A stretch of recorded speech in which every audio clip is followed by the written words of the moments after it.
বন্ধুরা, তোমাদের জন্য আবার একটি নতুন ভিডিও নিয়ে চলে এলাম। আজকের ভিডিওয় তোমাদের যে এবার থেকে নতুন সেমিস্টারে পরীক্ষা আরম্ভ হচ্ছে ক্লাস 11 ও ক্লাস 12-এর, তারই সিলেবাস ইতিমধ্যেই বোর্ড প্রকাশিত করেছে। তো সেই সিলেবাসই তোমাদেরকে আজকে স্ক্রিনে দেখতে পাচ্ছ, সেই সিলেবাস নিয়ে আলোচনা করব। তো আজকে মূলত বাংলা সিলেবাস নিয়ে তোমাদের আলোচনা করব। তোমাদের ইতিমধ্যেই বিভিন্ন ভুল সিলেবাস ঘোরাফেরা করছে ইন্টারনেটে, তো তোমরা স্ক্রিনে সিলেবাসটি দেখতে পাচ্ছ, সঠিক সিলেবাসটি দেখে নাও। তোমাদের একাদশ শ্রেণী সেমিস্টার 1-এর যেখানে রাখা হয়েছে পূর্ণমান 40, এই সেমিস্টারে তোমাদের প্রত্যেকটাই MCQ কোশ্চেন থাকবে। তো তোমাদের গল্প থেকে এখানে রাখা হয়েছে পুঁই মাচা বিভূতিভূষণ বন্দ্যোপাধ্যায়ের লেখা, প্রবন্ধ থেকে তোমাদের বিড়াল বঙ্কিমচন্দ্র চট্টোপাধ্যায়, কবিতা থেকে ঈশ্বরচন্দ্র বিদ্যাসাগর মাইকেল মধুসূদন দত্ত, সাম্যবাদী কাজী নজরুল ইসলাম।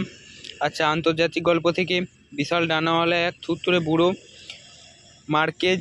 ভারতীয় কবিতা থেকে তোমাদের চারণ কবি ভারভারা রাওয়ের এবং অনুবাদ শঙ্খ ঘোষ। ভাষা থেকে তোমাদের যেগুলি রাখা হয়েছে বিশ্বের ভাষা, ভাষা পরিবার, এরকম করে 4টে আছে। বাংলা শিল্প সাহিত্য ও সংস্কৃতি ইতিহাস থেকে আছে।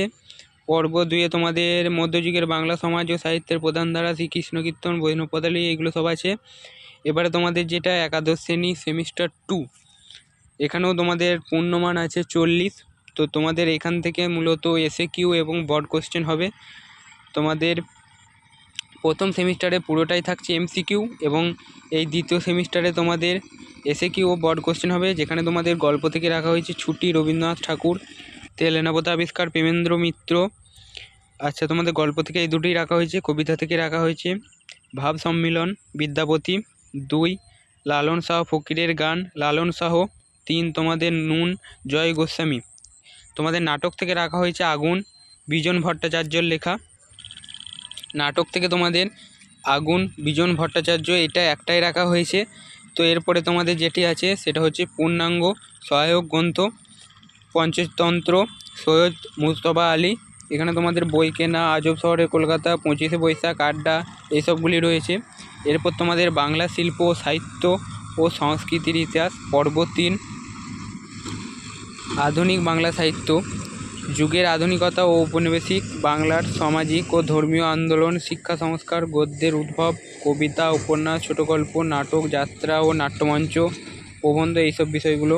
এরপর তোমাদের লৌকিক সাহিত্য থেকে যেগুলি রেখেছে ছড়া, ধাঁধা, প্রবাদ, কথা ইত্যাদি। তারপরে কবিতায় মহাকাব্য, আখ্যান কাব্য, গীতিকবিতার ধারা। কবিতা থেকে মধুসূদন দত্ত, রবীন্দ্রনাথ ঠাকুর, কাজী নজরুল ইসলাম, এগুলি। কথা সাহিত্য থেকে বঙ্কিমচন্দ্র চট্টোপাধ্যায়, রবীন্দ্রনাথ ঠাকুর, শরৎচন্দ্র চট্টোপাধ্যায়, মানিক বন্দ্যোপাধ্যায়। নাটক থেকে তোমাদের মধুসূদন দত্ত, দীনবন্ধু মিত্র ইত্যাদি। এরপরে তোমাদের সর্বশেষ হচ্ছে প্রবন্ধ রচনা। রচনা লেখার বিষয়টি এক লাইনে না দিয়ে একটি মানব মানচিত্র এবং তথ্য সম্ভার দেওয়া হবে। পরীক্ষার্থীরা সেই মানচিত্র এবং প্রয়োজনীয় তথ্য ব্যবহার করে প্রবন্ধ রচনা করবে এবং শিরোনামে দেবে। তো বন্ধুরা, তোমাদের কিভাবে প্রবন্ধ রচনা দেওয়া হবে তার পুরো বিষয়টা এখানে লেখা আছে, তো তোমরা একটু দেখে নিও। তো তোমাদের ভিডিও আজকে এই পর্যন্তই ছিল। আজকে ভিডিওয় পুরো বাংলা সিলেবাসটা নিয়ে তোমাদের 11-এর আলোচনা করলাম। বন্ধুরা, যারা ভিডিওটা শেষ পর্যন্ত দেখলে, ভিডিওটি ভালো লাগলে একটি লাইক করে দাও। আর এই চ্যানেলে তোমরা যদি প্রথমবার হয়ে থাকো তো চ্যানেলটিকে সাবস্ক্রাইব করে রাখো। আজকের ভিডিও এই পর্যন্তই। আবার অন্য নতুন কোনো ভিডিও নিয়ে খুব তাড়াতাড়ি দেখা হচ্ছে তোমাদের সঙ্গে।